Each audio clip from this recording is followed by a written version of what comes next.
Hey everybody, welcome. It's the Tuesday after Easter, and it is a partly sunny day up here on God's Hill, and I want to share with you one of my favorite resurrection stories from the Bible. Here's an icon of it. I'll put it up nice and close for you to read it here, and I'll be quiet for a second so you can look at it and read it.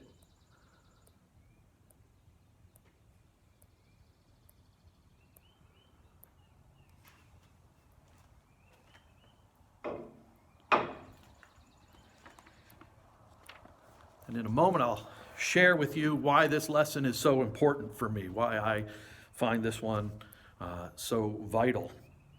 This is from Luke chapter 24, starting with verse 13.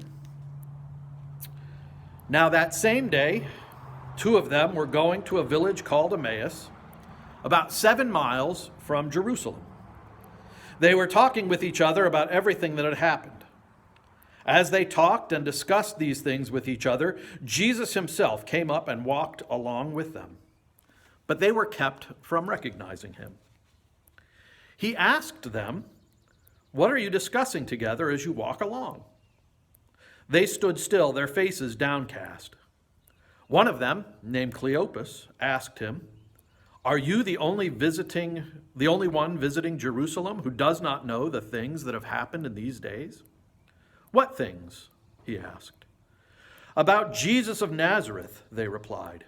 "He was a prophet, powerful in word and deed before God and all the people. The chief priests and our rulers handed him over to be sentenced to death, and they crucified him. But we had hoped that he was the one who was going to redeem Israel. And what is more, it is the 3rd day since all this took place. In addition, some of our women amazed us. They went to the tomb early this morning but didn't find his body. They came and told us that they had seen a vision of angels who said he was alive. Then some of our companions went to the tomb and found it just as the women had said, but they did not see Jesus." He said to them, "How foolish you are, and how slow to believe all that the prophets have spoken. Did not the Messiah have to suffer these things and then enter into his glory?" And beginning with Moses and all the prophets, he explained to them what was said in all the scriptures concerning himself. As they were approaching the village to which they were going, Jesus continued on as if he were going farther. But they urged him strongly, "Stay with us, for it is nearly evening.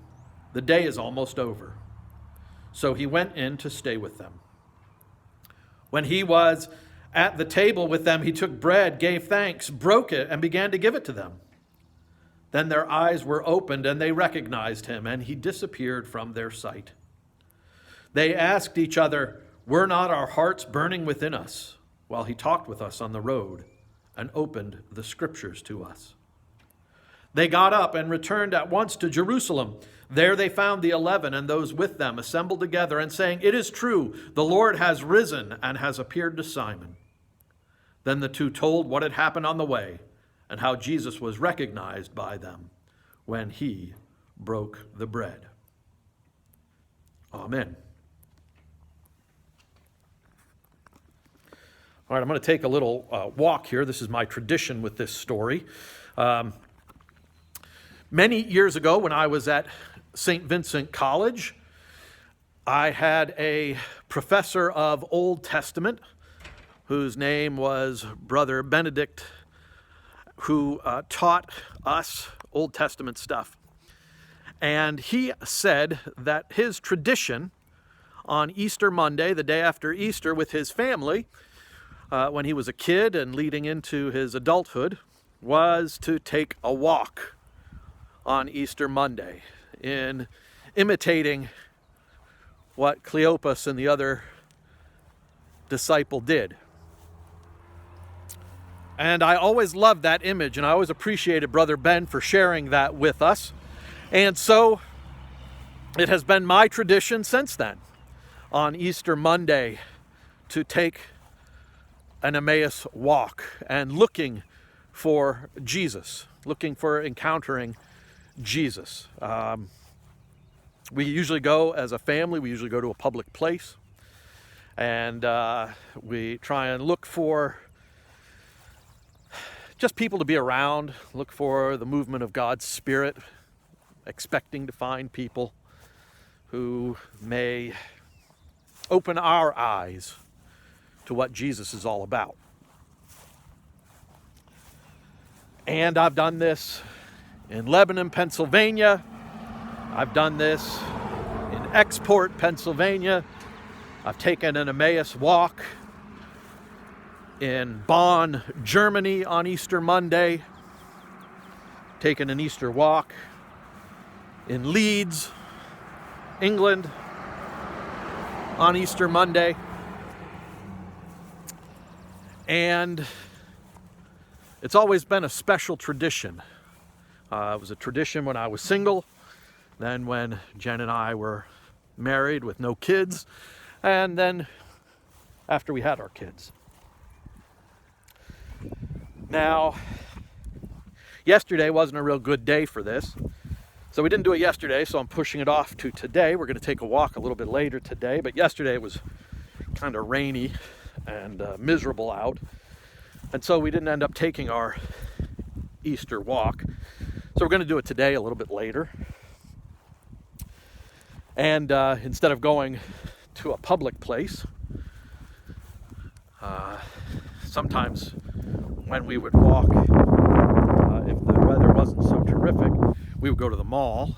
But obviously this year that's not an option.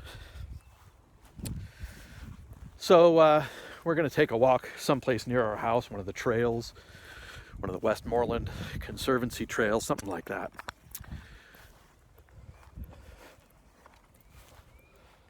But this year, it's a little different.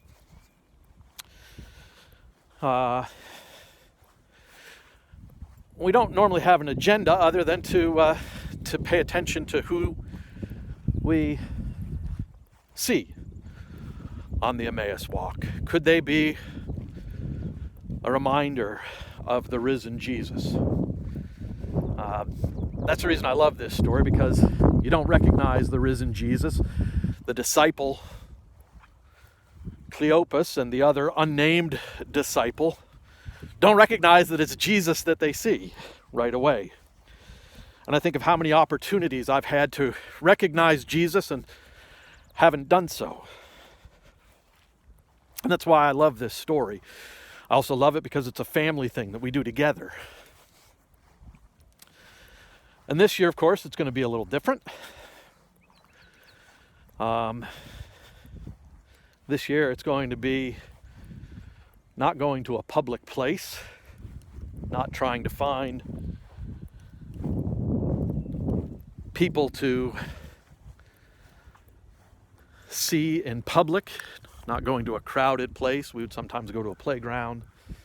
So that's not happening. However, we're still going to do that walk.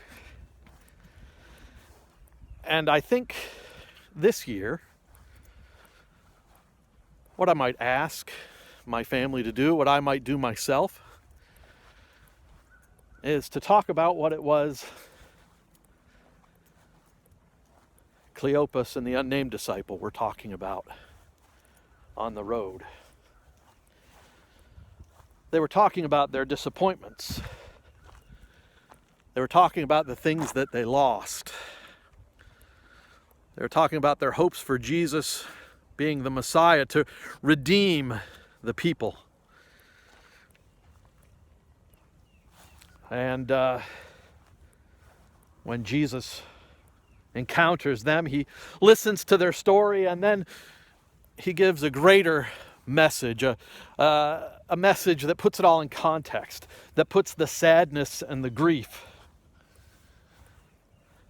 into some sort of way for them to understand what's coming next. And so today I'm going to ask my family, what is it that we've lost? What is it that makes them sad this Easter? not to focus on it. It's not going to be the whole of the walk, but just to name it. Because we've all lost something. And for us, for me, it's a minor thing. Fortunately, so far, I've lost the normal Emmaus walk. I've lost the normal way to celebrate Easter. But for some people, they've lost much more and are in the process of losing much more. Income, stability. All of us are feeling some sort of loss of not being able to be with friends in the way in which we would like. I would love right now to go out with someone for pizza and wings beyond my immediate family. Again, minor loss, but that we're built for social connection. We always have been. That's what humanity is all about. And so I'm going to name that loss. For some high school students, it's the loss of the end of their school career. Imagine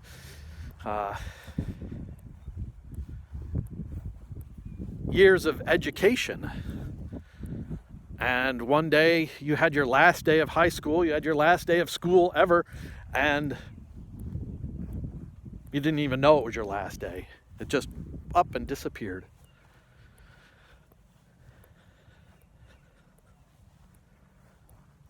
Everybody who's going through this is experiencing some sort of loss.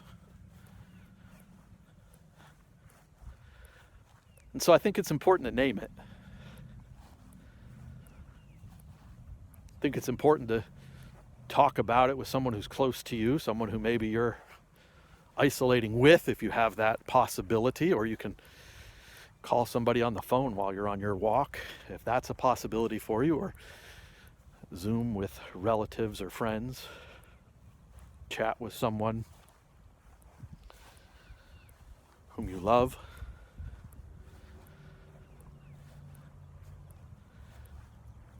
And then, after you're able to recognize that loss, to name it, you know you've been feeling it, there's no reason to hide it.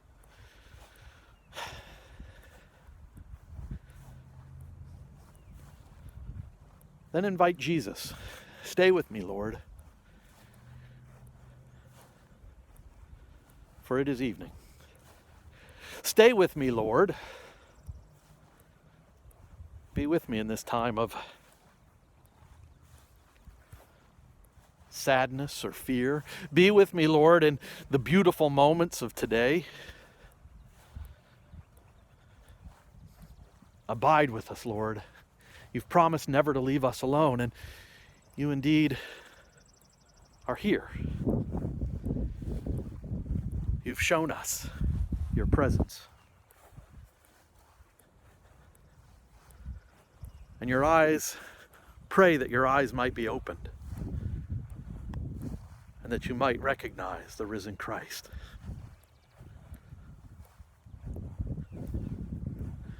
You can enter into a deeper relationship with Jesus this time. Things don't automatically go back to normal. A lot of us would be heading back to work. A lot of us would be heading back to school. Now you've got all this quarantine time on your hands. What are you going to do with it?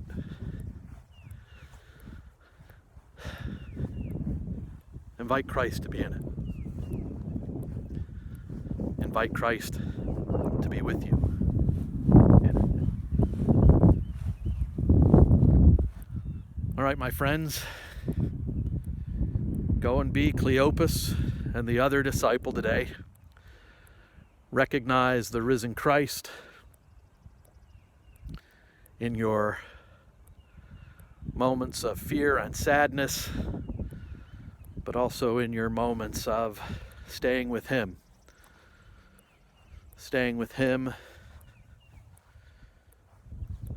inviting Him to stay with you. Have a blessed Tuesday. Stick close to Christ. May your eyes be opened, and may you encounter Jesus, the Lord of all things. All right. Love you all. Talk to you soon. We'll see you right here again, hopefully tomorrow. I haven't missed too many days, a couple here and there. But please keep coming to these spirit lifts. Maybe it won't help you right now, but think over what we got to say. And if you have any ideas for future spirit lifts, you want to hear the pastor say something or try and answer a question or offer my perspective on something, go ahead and put that down in the comments, and we'll try and work with you. The ministry of Emmanuel Church goes on this Tuesday after Easter. Thank you for spending part of your day with me. I consider it a privilege and an honor, and we'll talk to you soon. Thanks.